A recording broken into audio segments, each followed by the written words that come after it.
The Tech Disruptors podcast is proudly brought to you by channel sponsors, The Average Dad Tech Store and Stellar Data Recovery. Now, on to the show. My left video just went viral.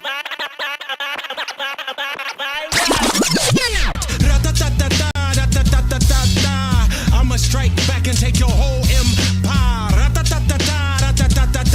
Spontaneous combustion. I'm on fire. I'm on fire. I'm on fire. I'm on fire. I'm on fire.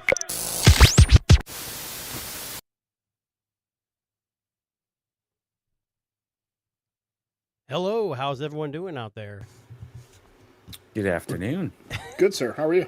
This is episode 21 of 25 of the Tech Disruptors, and you can see we have a little, let me change that up a little bit. There we go. I like that. Ah! Now you had to We're see not my. quite as close to each other. Now you see the cheese balls. I forgot to put those off camera. Sorry. Oh, here we go with the cheese balls again. No, we're good. That's okay. I'm just saying they're visible now. Yes. There you Sorry. It Well, happens. my name is Jason, and I am taking over, I guess, master host for Darren because he decided to go on vacation and go see family or whatever. But next to me is our normal co-host, Hey everyone, I'm Devin.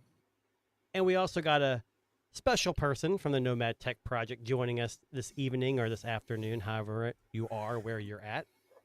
This is That's Sam. How's it going, everybody? I'm your special human. That's what I am. I'm special. I like that. I like that. Hey Sam. All right. Yeah. Good afternoon, sir. How are you? Well, we took a week off last week. I'm not really sure why. Part of it was because I thought Devin was live streaming the end of June, not July. So I'm not really sure why I thought that. But in that week span, there's been a lot of crap that's went down, I guess, and some good things too. And I was talking to Devin off before we started, and one of the big things that was talked about, and we talked about last week a little bit too, was the release of the Nothing Phone 3. I don't have anything pulled up on it, but the Nothing Phone 3 and the Nothing Headphones 1. Mhm. So, from what I understand, you can pre-order as of July 4th, last Friday. I think they go on sale around the 14th or 15th of this month. And the specials they're having here in the U.S. is if you buy the Nothing black or white, whatever color you want, you pay $7.99. They have a 12 gig and a 16 gig version, but they're basically giving you the 16 gig version for the 12. So $7.99 for 16 gigabytes, 512 of RAM. If you buy the headphones 2 as well, the new headphones 1, you get them for $50 off. Or you can get, I think it's the earbuds 2 for free. So my question to you guys, and I know, Sam, I'm putting away the look of it, just the device itself, I don't know if you know the specs, but is it worth $7.99? Devin, we'll go with you first. I mean, I didn't pre-order it, so clearly it's not worth the $7.99 to me. And one of the things I was saying before is I feel like I've got, if I wasn't so in love with and happy with my OnePlus 13 at the moment, I probably would have pre-ordered this just to try it out, just to give it a shot.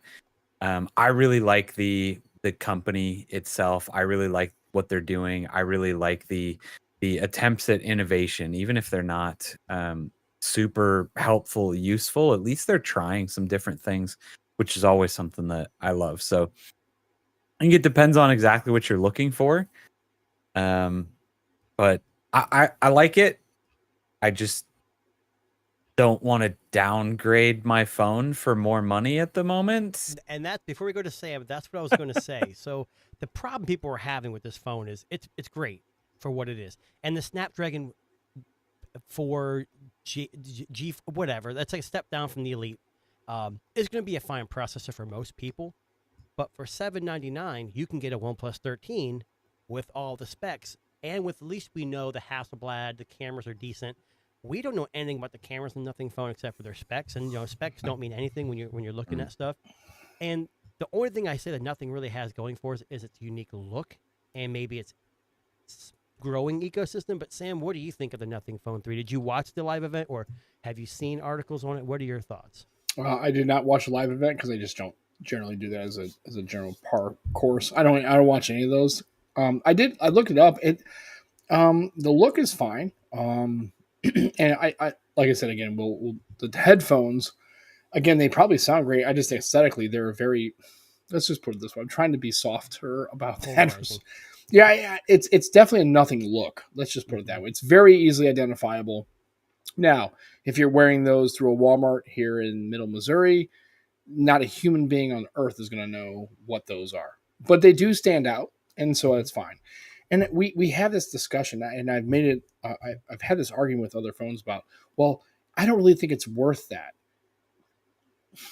I don't think a McLaren's worth $750,000 either, because I won't buy the car because I can't use it, right? But again, what it's worth versus what they're asking for $799. Yeah, can you get a comparable phone?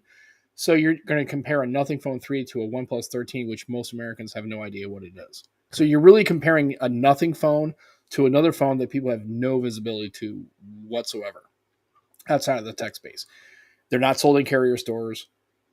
I guarantee it. Go find 100 people and say, hey, would you get a OnePlus 13 or would you get a Nothing 3? They'd be like, what in the hell are you talking about? Like, nobody's going to know. A better comparison would be the Samsung S23 Plus. Right. Samsung's a well-known brand. 23 is a number they may be more familiar with, but they're like about the same price, I think, in the same size. Yeah, I said I think the OnePlus. I think the Nothing Phone 3. If you're looking for a phone and you don't want to spend a whole lot of money, sure. But yeah, like to Devin's point, the OnePlus 13 is probably more compelling and more of a bigger bang for buck at that price point than anything you could buy from Nothing. So I mean, it's just kind of one of those things where what do you really want to buy? I think, like I said, I think the phone's fine. Again, the headphones probably sound great. I mean, I would get the buds, and I would get the Nothing Phone 3 with the buds. Oh hell yeah. Absolutely. Yeah, because exactly. It's just because I don't need another pair of headphones because I got a pair. Right. I think if they give you the buds for free, that's a pretty good price. That's a good price proposition for me, and I think that's where I probably would go. And maybe most people will, but if you want to get the headphones because you want to be that guy who nobody will know what you have on, everybody's going to stop and go, what are those things, right? Yeah. Then you're in. Like I said, we like that as tech enthusiasts. We like having people come up and saying, "Man, I've never seen those." And then talking about the Nothing headphones and Nothing as a company.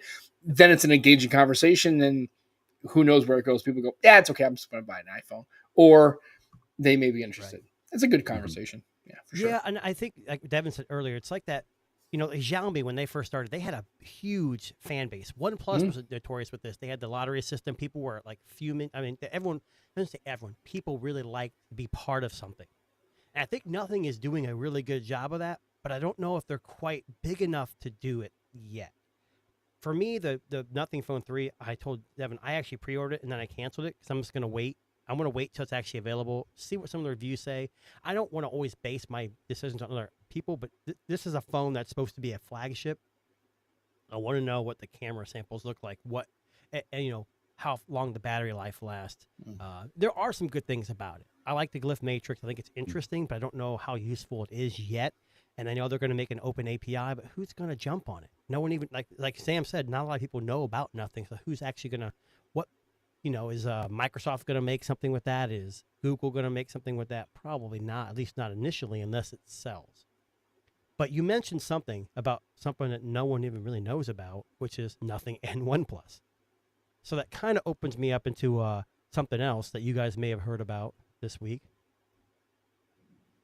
That U.S. lawmakers allege that OnePlus phones transmit data to Chinese servers without user consent. Now, before we go anywhere, this doesn't mean they're getting locked down. Doesn't mean, I think the U.S. is urging an investigation. And I know I believe that OnePlus is associated with Vivo and Oppo. They used to be part of that BBK, I think. I've heard rumors that they're not really, but they are. It's a Chinese base. So let me propose a scenario. OnePlus gets put on the entity list. – Google is stripped away. Snapdragon is gone. and we lose OnePlus. Now, from a tech point of view, I understand the bad part of that. And I know Sam's going to say, well, most people don't have heard of it. But do you think losing another OEM Android manufacturer is beneficial? Is it bad, or is it who cares? Either one of you guys. Sam, you can start if you want. No, I'll let Devin. I'll defer. Okay. I think that there's a little bit of the, at some point, who cares? As much as this is, I've had this OnePlus since January and I love it. I don't plan on getting rid of it anytime soon. I've had multiple OnePluses before this. So China has all your data, is what you're saying? Yeah, 100%. Like, I think at the end of the day, yeah, that's probably the way to look at it too. Is even if I didn't have these phones, I feel like if China wanted my data, they probably have it already. So they don't need OnePlus, is what you're saying. There's probably part of that, yeah. But also on the other hand is, you know, you have to look at it at this point. Is OnePlus ever going to be alongside Samsung and Apple in the United States? Probably not. Exactly. I don't. So are we losing a ton here? Like, I'll still be able to import it through the processes that you can but if import they lose Google most services, phones. But if they lose Google services and Snapdragon chipset, that makes a huge difference globally for them too. Right? It's not just losing the United States. I'm Sure. not saying it's going to happen. That was my proposal. Like, Sure. because like Huawei, they were I think Sam, I think you even talked about having a Huawei phone at one point and how great the camera was. And I remember I've had multiple Huawei phones, and the cameras were amazing. And they still are way ahead of any Android phone I had at that same time, I thought. And it probably, and whether they were spying on us or not, it doesn't matter at this point because the government said it was, and it kind of hampered everything about them. So my question is so Devin, you're saying it wouldn't make a huge difference, but Sam, what would you say? I mean, in the tech enthusiast community, it would make a lot of impact, and there would be one less Android OEM. Mm-hmm. But I have to agree with Devin. I think it's you know, if a tree falls in the forest and nobody hears it, does it make a sound? Sure, but nobody cares. Right. And I think at the end of the day, I've already made this contention before that the United States as a market share is already ceding to Apple. I mean, you talk to anybody who's 15 to 24, and like 80% of those young kids are using iPhones, and they're not coming off of it. It's not happening. You might get a couple defectors here and there, but I think that's it. And then Samsung and Google make up that gap as far as phones. You know, and I think with OnePlus, I'm actually surprised it took this long for OnePlus and BBK to get on the radar of U.S. government, because I think Xiaomi kind of already kind of knew that this was coming, or at least a possibility. So they've kind of like retracted from the U.S. market pretty much on their own, just kind of thinking we didn't want to get involved, and all of a sudden we get like right to where Huawei, because I mean at that time, right before Huawei went on the entity list, they were almost at AT&T. Like AT&T was going to carry the P30 and the Mate 30. They were going to be available to purchase at Best Buy. And then the entity list came and they were gone. And that's the way it's going to be. And I really just don't see a situation where it's going to make much difference at this point. I think maybe 10 years ago, if they were trying to establish that market, like OnePlus was trying to get on T-Mobile and try to develop that and get in the United States and kind of seed that thing and grow it, maybe. At this point, I think it's kind of much ado about nothing. I think it's just going to kind of, if they get on the entity list, it's going to be like, we'll hate it because it sucks. But right. I think the general population is not going to care, even if they have a OnePlus phone. They'll still work. So from my point of view, it's more like we have in the U.S., we have Samsung and Apple, and that's about it. And no one else knows much of any, maybe Motorola and Google a little bit, sprinkle them in there a little bit too. But for me, it's like, if we're going to keep chopping down competitors to Apple and to Samsung, eventually we're going to have no innovation, no growth, no competition. And I'm not saying OnePlus is a huge competition, but you know, Devin, you have one. I have a OnePlus Pad 3. I've had OnePlus phones in the past and watches. They make a great device, and it may not make much of a difference outside of that, but I feel like every time, you know, LG drops out, we have Huawei going away, at least here in the U.S., in North America. I just feel like it's another nail in the coffin for Apple and Samsung to lead the way, and more than likely Apple to take. I don't want to live in a world where the only cell phone options I have are Apple or Apple. And I don't hate Apple, but I want choice. And I want to, and I feel like it seems like every time a company starts to get ahead, they get chopped down. And I'm not saying U.S. is out. I'm not making any conspiracy theories that the U.S. is going to. No, make a conspiracy theory. That's way better content. So maybe the U.S. is shutting everyone down. Think about it. Absolutely. Because Trump did say he wants Apple to build in the U.S. Good luck with that. He can't build his own phones in the U.S. I was just going to say, it's funny that this story about Chinese smartphones just comes out shortly after Trump decides to announce his own phone. Have you noticed that? So when we pulled up his website, the last stream that said "Made in America." Now it says that's been taken off the website. Yeah. Designed in America. Designed. All phones are designed. Apple is designed, and Samsung is whatever. But it's sad to me because I might not be the biggest OnePlus advocate, but I still appreciate what they bring to the table. Do they push the envelope? Probably not as much as Vivo and Oppo do, but they're not here either. But remember, all that stuff trickles down. Apple tends to wait it out. Samsung tends to wait it out and then integrate that stuff. I just want more choice. Whether someone's heard of OnePlus or not, I know that they're there, and I like that option. Yeah, for sure. So, well, that's my 2 cents. and that's 100% valid. The only thing I will tell you is, in the digital video media space, you really don't have choice. You have Blu-ray. You had HD DVD, and then it went away, right? Yeah, that's right. No, you did. You had choice. We had Betamax, and we've always had choice. Oh yeah. And then if you look at really only cars, obviously there's variation, but in the consumer space, when it comes to phones, are no longer a thing. It's just like everybody's got them now. It's a ubiquitous in the United States as a car. Mm-hmm. If you have a car, you probably have a cell phone. Hell, you probably have a cell phone before you have a car. Mm-hmm. Like, if you're 12, right? So even phones have become that, and the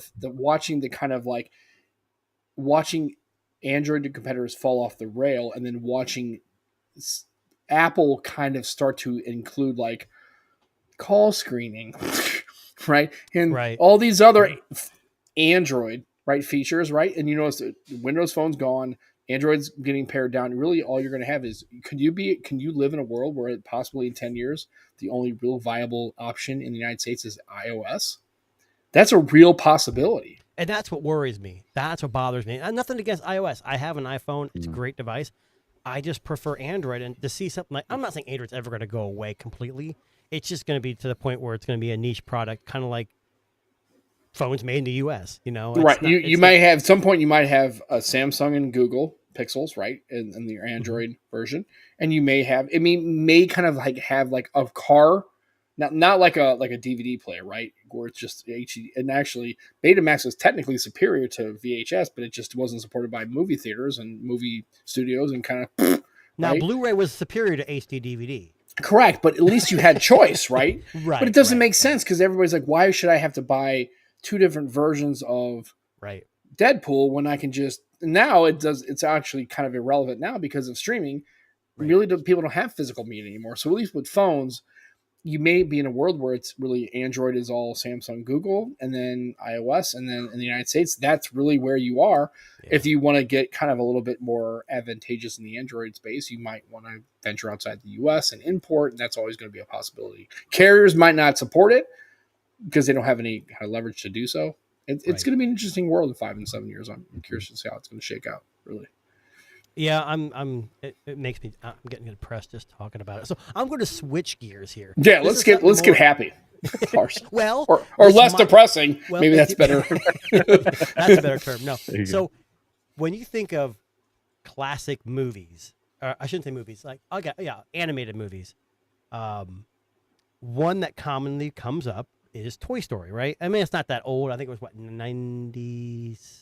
God, the fact that we're even talking about the words classic and Toy Story in the same sentence is utterly depressing. A little bit. This is more depressing than fun. Well, actually. This is more up Devin's alley probably, but I'm going to share this. I don't know if you saw this. This was a couple weeks ago, but MSI has released a glorious Toy Story gaming PC.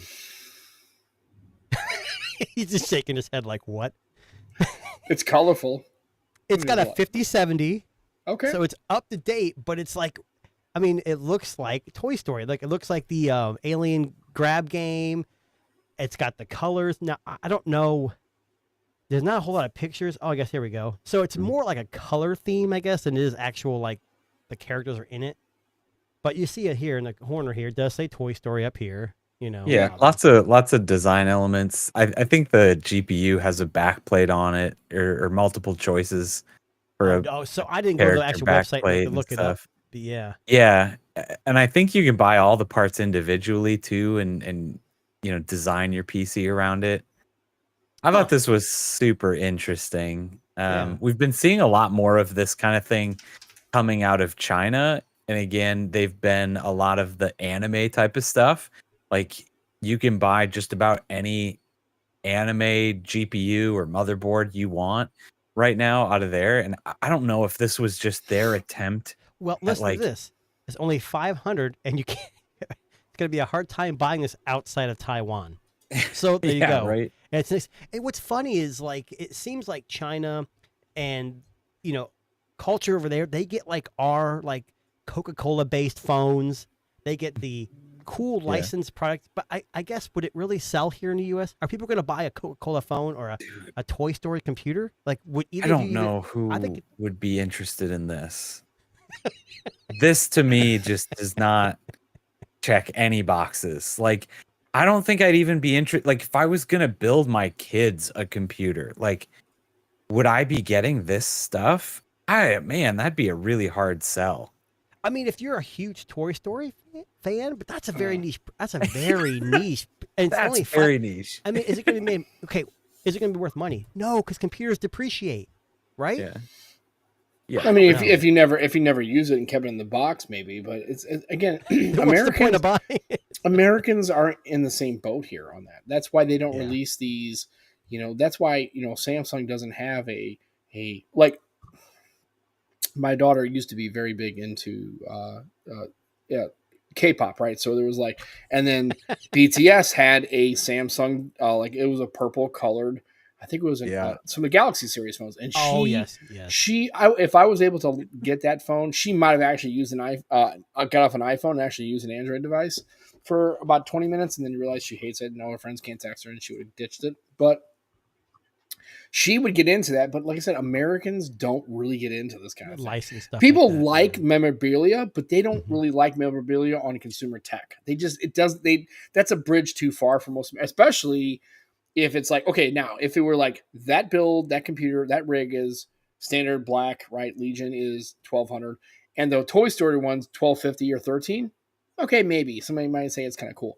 But if you're saying, hey, this one is 1300, this one's $2,700, people are gonna be like, yeah, I'm not in. Yeah, for especially like play school like colors too. Like the better chance you have is I saw the other day, I was actually on my camping trip, and I saw that Ford is making e-bikes. One's a Bronco and there's a Mustang Mhm. e-bike. Now that you might go. sell because Americans can Right. tie Mustang cars, fans. right? Yeah. Yeah, exactly. Or Ford, you know what I mean? That when it comes to cars, you might be able to do it, but like a Fallout themed chassis, sure, maybe it lands. I would maybe be interested, but not for $2,700. So what about It's a just not- Ford themed Mustang computer? Hell no. No. So You're what's right, the consumer difference? tech.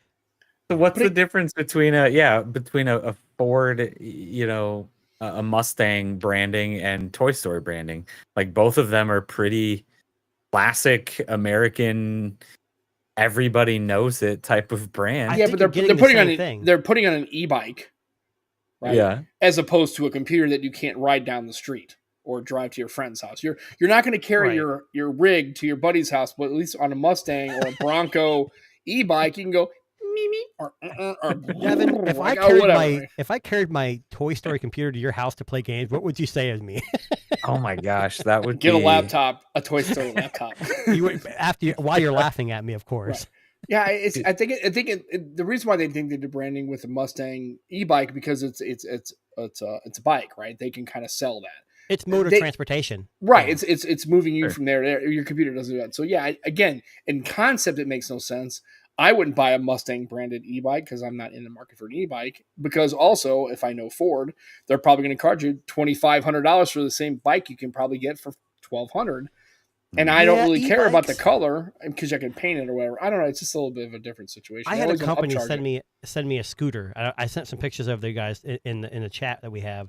Yeah, the 140 mile an hour scooter. It goes 50 miles an hour. I've had up to 41, and I almost crap my pants. It's that scary. Yeah. It's petrifying. It's basically an ambulance and an ER visit waiting to happen. Is what it is. It's huge. It looks like a tank for an SUV. Jesus, for a scooter. Right. But like it has blinkers, a horn. It's not branded by Ford or Toy Story. It's some Chinese company sent it to me, and they even told me when I opened it, make sure you have a motorcycle helmet, DOT certified, which I had already. Right. And then it said, which is weird already, you're riding around the scooter with a motorcycle. No. And then it says there's 3 modes, 1, 2, and 3. 1's the slowest, and the 3rd's the highest. And it says if you're a novice rider, keep it in stage 1. Well, it's got dual motors. So most, like my kids have little scooters that have a motor in the back. It's like 300 watts. This is like 5,600 watts. And no matter what mode you're in, when you hit you don't have to like pedal to get started. It like peels out both tires. It scares the shit out of me. So I'm hesitant to ride it. Ludicrous speed, go! Yeah. I mean, I went like on a road that went like 35 miles an hour, and I was passing cars, and I think this is not right. Something about this is not right. If I fall, if I hit a rock, terrifying. I'm done.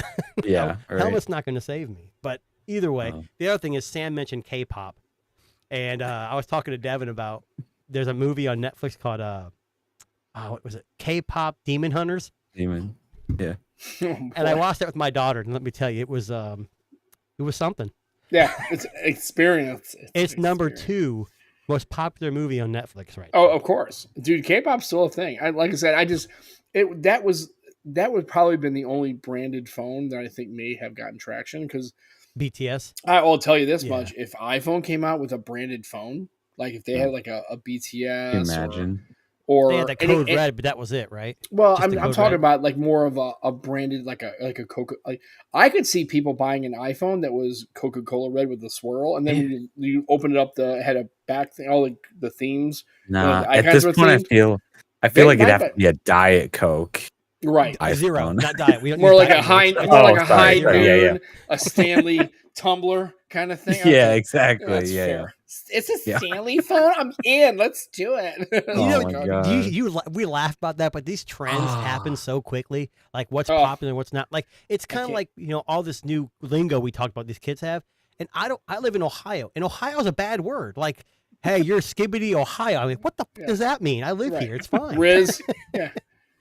So me and Devin watched this show. Brian Trahan, I don't know if you know, he's on YouTube, but he's doing 50 states in 50 days, and he's raising money for St. Jude. And his goal was 1 million. He's over, I think he's close to 3 million now. Yeah. That's cool. And he's only at 25 states. And it's funny, I've been following it. It's a really heartwarming series. It's like a quirky dude who makes his own candy, but he's going with his wife, and he's visiting these Airbnbs, and it's just fun.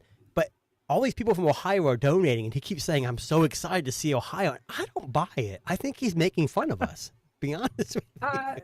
Yeah, I think there's a little bit of the meme behind it. I think that everybody else is excited to see what he has to say about it and go there. But I mean, legitimately, I think he's like 26 or 27. He's probably, he never been to Ohio. He probably is a little bit excited to see what all the, memeing is about. I don't know. He's a great YouTuber. He is an awesome content creator. He's very creative, very unique. And I think I think the whole message behind everything, it's kind of cringeworthy, but you kind of like it. Oh, yeah. It's like likable cringe. Oh yeah, not like my cringe. That's what he. I'm looking at the video of him, and he's got day one, and he's got an orange cowboy hat, and he's got like this curly hair. Someone donated $150,000. It was Dollar Shave Club. Donated $150,000 to St. Jude to have him shave his beard off, but they told him not to shave it off, to keep it. Like that's a great thing. Like these companies are just like giving money, and they're advertising obviously because he reads the comments. But 100%. Yeah. Either way. Okay. He's gotten so many series like this though. If you want to talk about YouTube, he is going to be a case study for for very, very many years to come, just on social media and psychology of what he's doing, because he's doing things so much differently than everybody else on YouTube right now. It's really, Oh, who's really going to be interesting. copied? Because there's another guy Yeah. I just saw who did a road trip on Route 66 for like 4 or 5 days. It was really good too, but it just didn't capture the quirkiness. The only thing I wish it was a Mhm. little bit longer. Like you see a little bit more of the area. It's kind of like, but it's really good either way. Keeping with the cell phone theme, I'm more of a mobile guy. We talked about the death of BlackBerry and Windows Phone, and hopefully not Android. But these phones are dying. But one unique company is trying to bring back something that I'm sure you guys have heard of. We've talked about it. The Unihertz Titan 2 has created a 5G Android phone. Here it says with a second screen, which I do not understand the second screen. But anyways, it's a BlackBerry-like device. What's the BlackBerry device they're emulating here? I don't remember. Passport. The Passport, yeah. So they had some early prototypes out in some people's hands. It is a chunker, like it is thick. And it's got a secondary screen on the back, which for a phone like this, I don't think is needed because people aren't taking selfies with these kind of phones. But I think they're trying. Unihertz is really good at throwing a bunch of stuff into a phone and then selling it. And they're very niche. The biggest thing I got two things. It's on Kickstarter. It's not available till October. But it's like $275, which is a really good price. And they're actually guaranteeing 2 years of Android updates, which is huge for Unihertz because they don't do anything with updates on any of their older phones. So I think they said up to Android 17, which I guess is maybe only one more year because 16 is already out, but it came with 15. So what do you guys, do you guys know about this phone? Have you heard about this phone? Yeah. What do you think? Is this something that's worth it? Yeah. For $300. Yeah. That's the one redeeming quality, I think, is that it's so inexpensive. Yeah. Do I think that anything like this is ever going to take off? No. No. Do I think that Samsung and Apple are going to start making phones like this to compete? No. Is it something that's going to be fun to use? Probably not. Can you imagine? I mean, just the screen on it Well, is... the size. Is it going to fit in your pocket? Yeah, I mean, it's just... Well, yeah, I mean, I think that's part of it, but like just the screen ratio, aspect ratio, right? Is like that's one of the reasons why I didn't like folding phones so much, is that the big square aspect ratio on the inside just didn't work for anything that phones were designed for these days. Like every single app out there is designed for a candy bar phone at this point. Right. I just don't think that this phone is going to be fun to use. It's so people unless are complaining. You're probably getting this to write emails anyways, I suppose, so it doesn't matter. But like, but what's interesting is people are talking about how the keyboard is fantastic. It's clicky, but it's still faster to type on a screen than it is on this keyboard. Yeah. But the other thing is, it's $269 if you pre-order it through Kickstarter. But if you wait till it's actually out, it's gonna be about $400.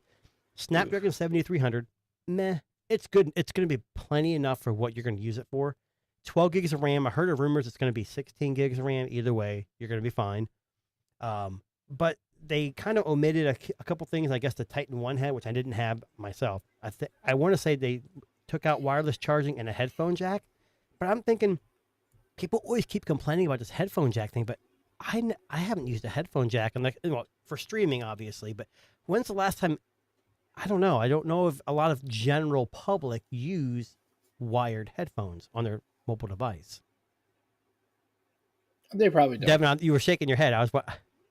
Yeah, I was going to say, I mean, I think, well, and I look at it two ways, right? Yeah, I haven't used a headphone jack and I don't remember the last time that I wanted to, but is that because of this whole switch that has been made and it's just conditioned me to not buy wired headphones? And like conspiracy theory.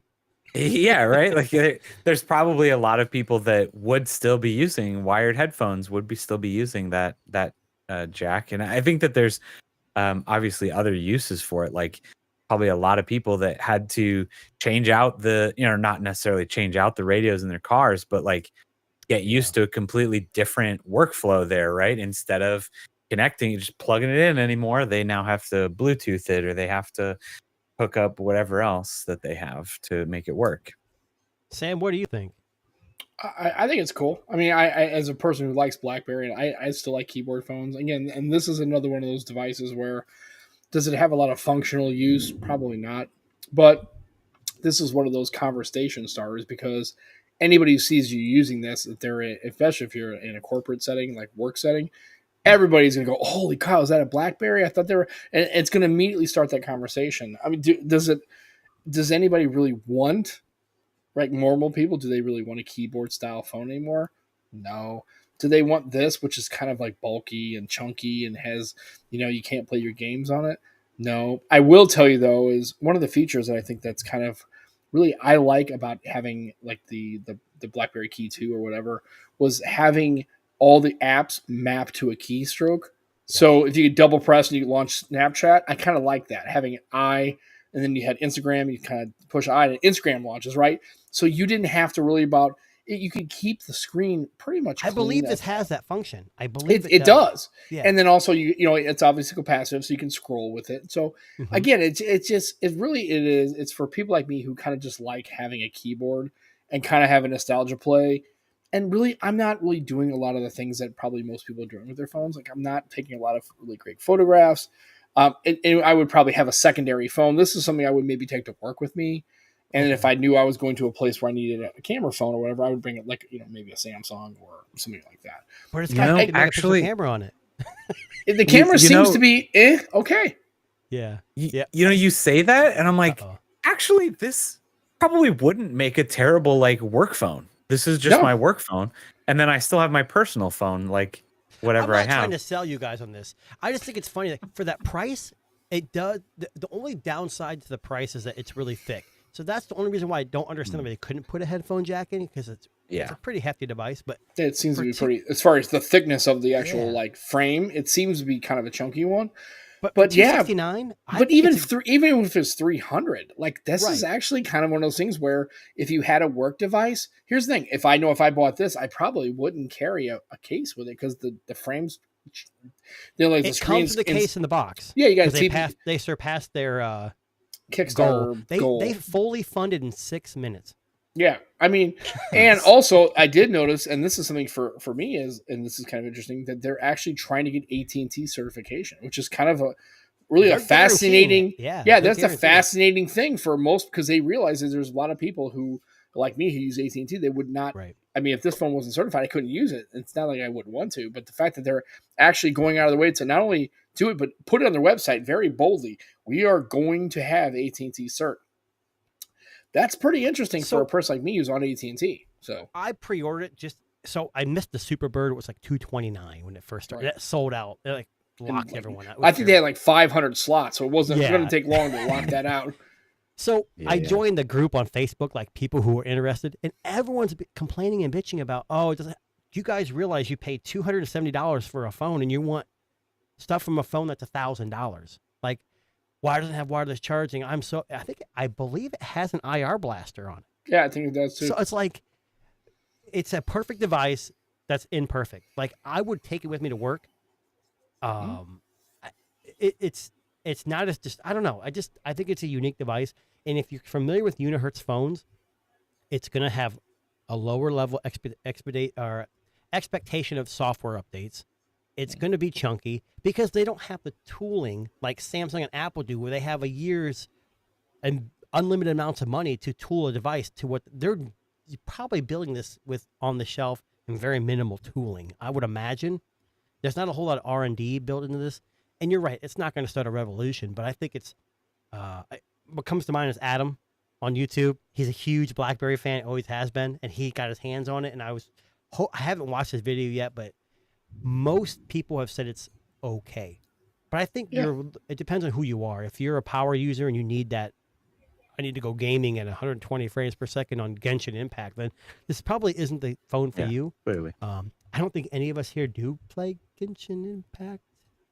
I don't play Genshin Impact. I tried it just to benchmark a phone, and it was, I didn't understand it. So, I mean, but this is where we get into, right? We get into this kind of a dichotomy. We're like, we want to have more competition, more innovation, more kind of crazy stuff. So here's nothing with this Glyph thing, and then you've got the phone, you got Glyph interface, you got and then you have all this, and you got Unihertz with a clicky keyboard deal, right? And then you've got everybody going, well, it sucks, it blows, it doesn't have this, it doesn't have that, it doesn't have that. I was like, okay, well, you're just describing an iPhone and a Samsung phone and maybe a Pixel. So you can't have both, right? In this world, you can't have both. Things are true, but cannot be equally pushed. You can't have companies want to get into the space and give you something. Again, if film comes out at $1,000, I'm like, right? But Unihertz clearly knows that they're having to try to get a traction hold in this, and they clearly know that they're making shortcuts. Like, it doesn't oleophobic coating. I know for a lot of people, if you're an old Duo 1 user, you kind of know how this works. It's kind of a schmeary mess, right? And you get that.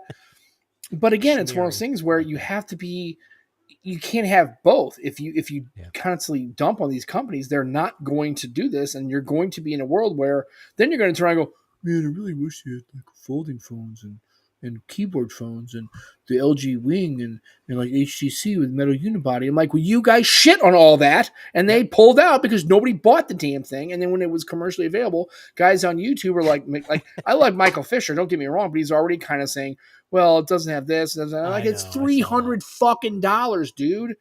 If you and here's the thing, I find it ironic that he's kind of not so warm on it, and yet he makes clicks. Oh yeah. Yeah, exactly. Yeah. And, Sam, it's kind of funny. I think if I had the Nothing Phone 3 and the Unihertz Titan 2, I think the Unihertz Titan 2 would be a better sell just because of its price and what it offers. I mean, sub $300. I'm not shitting on Nothing Phone 3. I want to try the Nothing Phone 3. I like the OS. I like the design. Even though it's a quirky design, I think it's kind of interesting. It's nothing out there like it. And I want to get conversation started about anything other than Apple. But I just think for $799, you have the OnePlus 3, you have the Samsung Plus. There's other options at the same price point that offer more, but it's all about what you think and what you like. And Devin talked about this. It's like the Nintendo effect. Like people are going to buy an Apple no matter what, because Apple is Apple. People are going to buy a Nintendo Switch not because it's the best hardware ever built. It's going to run games at 240 hertz. It's because of what games they do offer and whatever. I think Nothing has a following. They're going to sell these phones, and I hope they stick around just for that reason. Yeah. But Sam, you did mention pulling out. And this I can't even do it with a straight face. This next article is mainly for Darren, because he says he's watching, but I don't know if he really is. He's so watching.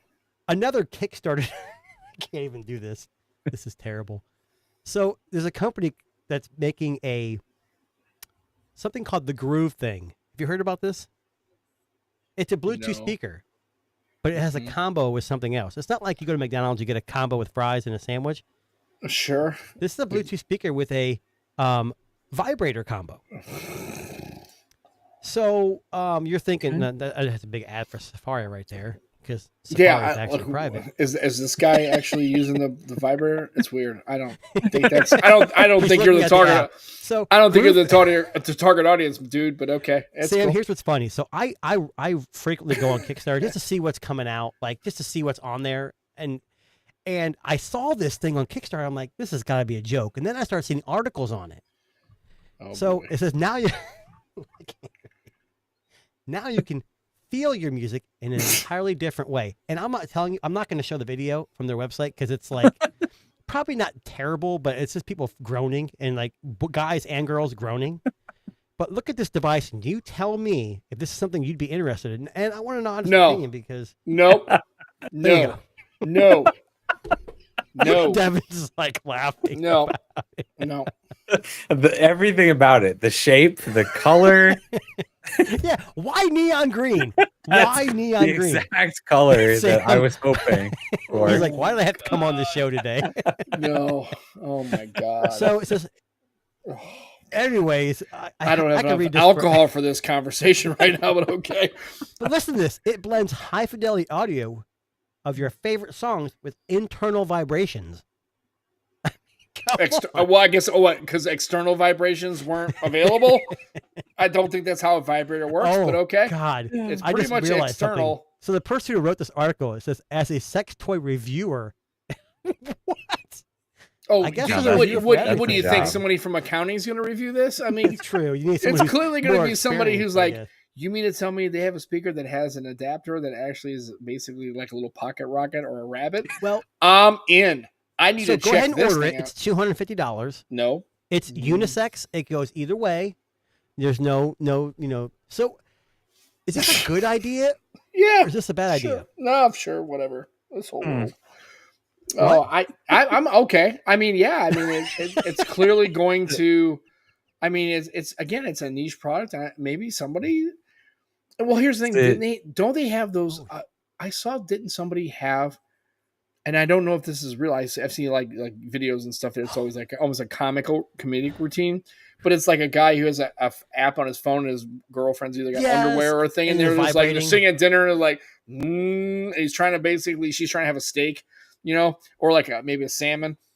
And he turns this thing on. She's like, it's like at the table. It's kind of like a real twisted When Harry Met Sally kind of situation going on. I think that already is a thing. Sorry, So look at the animation. it's just like everything radiates out of your crotch. The world funny is she's can be explaining- fixed out of she's your explaining groin. She's explaining how she uses, or he, I don't know if the he or she, I didn't see. I don't But it think we says- need an explanation. I don't No. think anybody reading this It article says the knows exactly attachment how this. connects to a speaker too, which means fussing with a cable. Oh God, damn! You gotta. Oh, you mean it's wireless? Oh, okay. It's not Okay. wireless. You gotta fuss with a cable. And I'll look at it. Per the instructions, I plugged the groove. thing Yeah, into yeah, the- we're gonna, yeah. we're gonna Yeah. move back. We're just we're very much there's a letter and a spot there. Let's just put it that way. She's Ooh. extremely knowledgeable about said product. Oh, line and of she things. used it properly.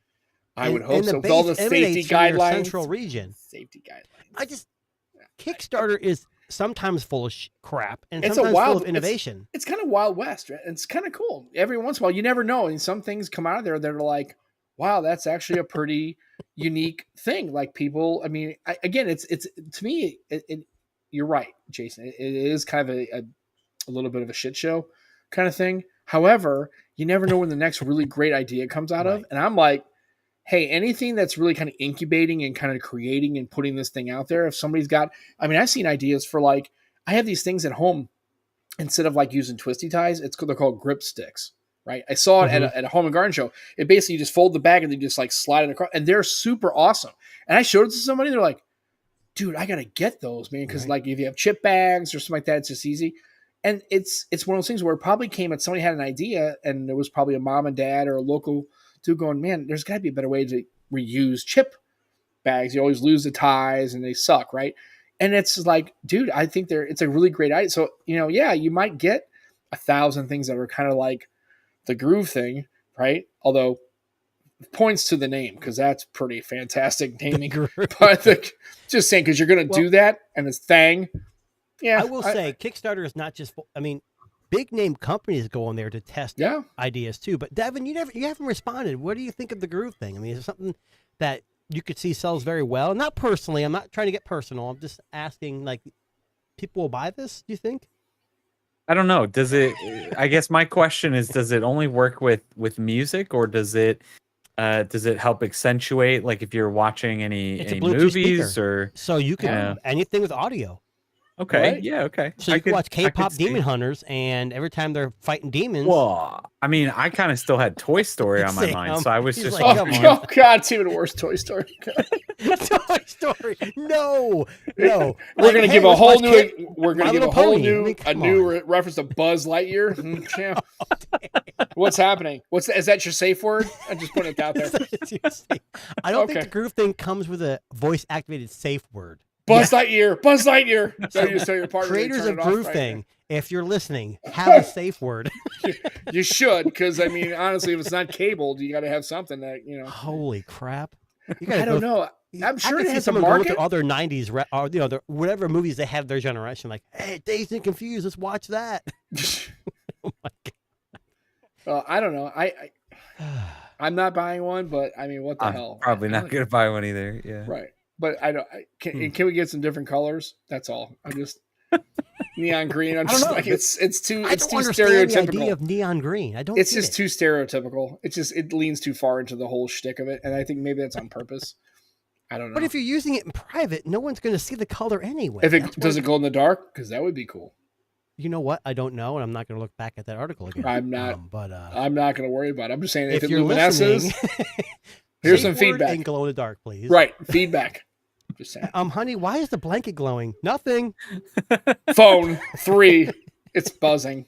I have a glyph matrix. It's good. Oh Jesus, Why are you Okay. watching Toy Story again? 5th night in a row.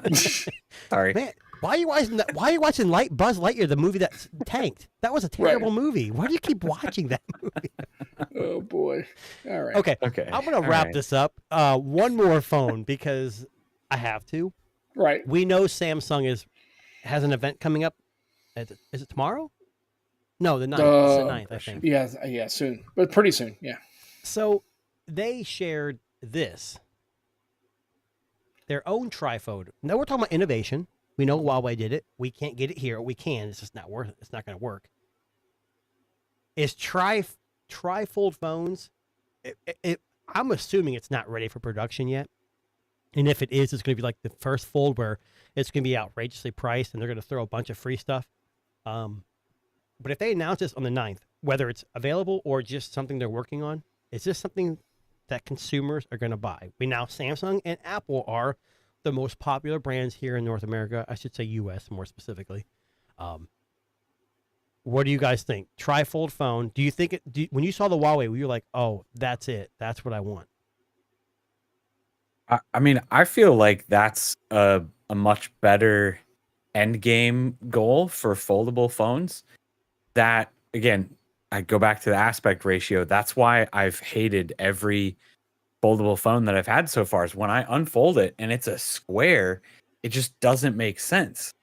No app fits on it properly, but at least a little bit more of a landscape resolution aspect ratio makes a lot more sense to me. It's going to match up to what we've got, on our computers and our TVs and our current tablets.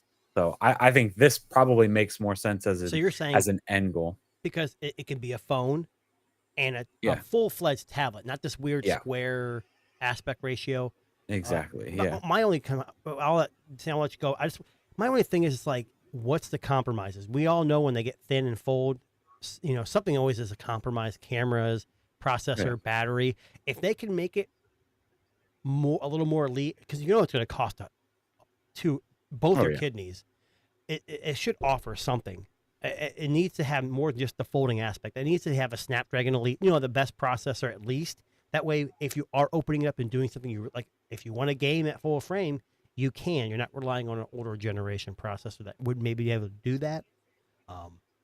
Full all-day battery is just probably not going to be feasible at first, especially if you have it unfolded all the time.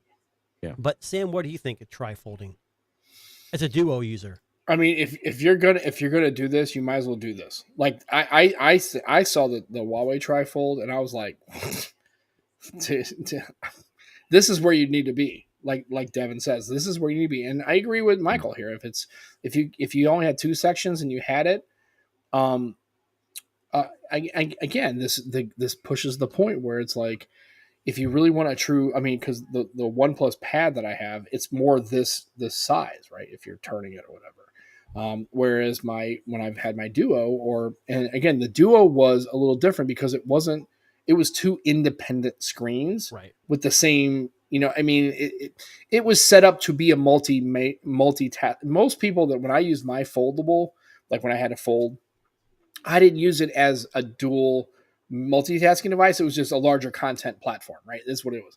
Duo forces you, because of its form factor, to actually use 2 different independent multitasking screens. I mean, if you're going to be here, I agree with Devin. I think this is where, if you're going to be either foldable lives here or it lives nowhere. This is really about it. The only thing I would argue is I don't know if you've seen the Huawei Pura X. That is a foldable I could completely get into, because it's a little wider, right? And also the way it folds this way. It doesn't. Right. It doesn't. It's a different. It's almost like it's widescreen, right? Yeah, and it's like it goes this way instead of like because everybody's like, well, I have the Razr, but it just turns into a phone. The Pure X doesn't. It turns into a wider Yeah. form factor and I just think it's kind of like an iPad Mini or right. It's just yeah. kind of a neat way to do it. It's again, that's why I like Huawei. They always come up with these really kind of neat ways of doing But things. Sam, like what Devin said was, most of our media is 16:9. So when you buy a current foldable, you have huge black bars no matter which way you orient. It's obviously not optimal. This looks more Yes. appropriate for a 16. If Samsung makes this, you know what? I'm thinking I mean, look, I'm that guy, right? I bought Duo 1, I bought Duo 2 and continue to use it. Still use it. So, you know, I mean, I think what the hell? I mean, if like I said, I think Devin's right. I think either it lives here or foldables die altogether and you're just in a slab phone world and then you're in a tablet world if you're at home or whatever, and you just live in that dual device dichotomy. You have your phone when you need it and you have your tablet when you need to do other things like computing tasks or watch a video or have a kid that's watching something or doing, you know, educational stuff. You don't give them your, you know, $1,300 or $3,000 Huawei XT or your trifold, right? Your Z Fold or G Fold or whatever it's going to be called. You would let them have that, right? You just have a tablet that's more durable, more robust, and then you know definitely when you're handing a tablet, you know what you're doing. Content consumption, computing, multitasking, compute adjacent tasks, right? Correct. Not your phone. So, I mean, I'm curious to see. It may not be available at launch this year, but if Samsung's working on it, I would. It's because I would get the Huawei if it was available and I could run it. I can somehow. Well, you can get it. It's just what are you going to do on it? Well, yeah, exactly. But whereas opposed to and if AT&T offers this as like a marketable product, yeah, I would take a swing on it. I mean, hell, no. This is not personal to anybody who's listening and or who's on the show. So just take this for what it is. But you have no fucking clue until you actually use this thing, what you're really going to do with this thing. I swear to God, I've had so many people who sit there and go, well, why the hell would you use a device like that? You never held that and you've never used it. Like everybody yelled at me about the Duo. I'm like, have you owned one? Well, no, because I wouldn't buy it. Then you have no clue what the fuck you're talking out of your ass and you need to calm down. Get the device, use it for a couple of months and go, yeah, I was trying to do X, Y, and Z. It didn't fit for my use case and I ditched it because it wasn't going to work. But I don't know how many people sit here and talk about, I would never use a trial fail device. It has no real practical purpose. And then you've never used it. Maybe it doesn't. Maybe it just, the side of it's completely stupid and you would never use it. But I would say that I would give it a try and see if I could work it in. And if it doesn't work, like Devin says, then, but I think he's right. I think this is the form factor that you really need to do. Yeah, is it going to be battery? Although we have battery tech, right? It's improving, right? Is the cameras going to be not as good as in any other device? Sure, but man, can you imagine pulling this out and using it and being in an environment where you need to use something like this, and you don't have to carry two devices anymore? You don't have to carry a tablet, and you can put this on a little stand and grab a little foldable keyboard or a rollable keyboard. And you're out walking around, and if you're in a business setting or if you're just you're tired of sending bullshit on your phone, you're working this donkey form factor, and you can just pull over to the side of the road real quick, have a little stand in your car, and just pop this thing off real quick, and you have a tablet-like experience. And if we want true mobile computing, this is where it kind of needs to be, unless you want to carry multiple devices, which nobody seems to want to do as a general rule. So I have OnePlus Tab 3, and it's a great tablet, but it doesn't have a desktop mode like iOS does or iPad OS. This is Michael Pepper kind of says, hey, optimization, blah, blah, blah. And I agree and I disagree because Samsung has been making tablets, some of the best Android tablets for a long time. Yeah, and they do have DeX. So what would be nice is that you fold it out to that third row, and it doesn't have to jump into DeX automatically, but have that option because there's a lot of things you can do on a tablet nowadays. With the processors that Android and Apple both have nowadays, you can do video content creation with LumaFusion and KineMaster and whatever else, PowerDirect, all that stuff. And I think, like you said, Sam, being able to put that in your pocket, it's going to be a little thick. But knowing that you can make a phone call and not have to open it all the time and be able to talk to somebody. The only problem is opening up, like in this picture here, where it's just two panes. I don't know what the use of that would be. Like I could see like the single and the 3, but what would be the? Well, the 2 panes maybe more be like your current foldable situation, and the 3 panes would Okay. be when you. It looks like, I mean, and even if you look at the dual panes, if you can, I guess you can't because of the way you it is. can't pause it. If you could pause it, see when it's right at that posture, Yeah, it's a little wider and a little taller than a standard current foldable. true. Will it avoid the 16:9 black bar? No. Will it be a little better as far as real estate? Possibly. I don't know. I mean, it's the proof's going to be in one. Can they get a battery in it? Can they get it to deploy? Will it be durable-ish enough? And get it in hand and see if you can make it work inside of your current workflow. I think most people, they're willing to be, if they buy it with a little bit of an open mind, you might be able to, and you might not, and that's okay. If you can't, then don't buy it. But again, this is the thing. If you want true innovation, you have to embrace this. You have to. Or if not, then you're talking on both sides of your mouth, and you need to just Well, and be I know honest people about that it. say this, like, "Oh, well, I have an Apple, I don't need it." That's not what we're asking you. I understand if you're an Apple fan, but you got to try other things. Like my biggest issue with Apple is that they give you what they want to give you.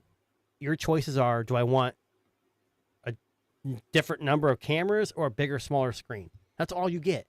And whatever software updates they get, you're going to get. And I had another article we don't have time to get to, but how through the beta of iOS has already changed because people are complaining. They very rarely do that. I think Samsung is feeling the heat. Apple's going to release a foldable. It's just a matter of time and when.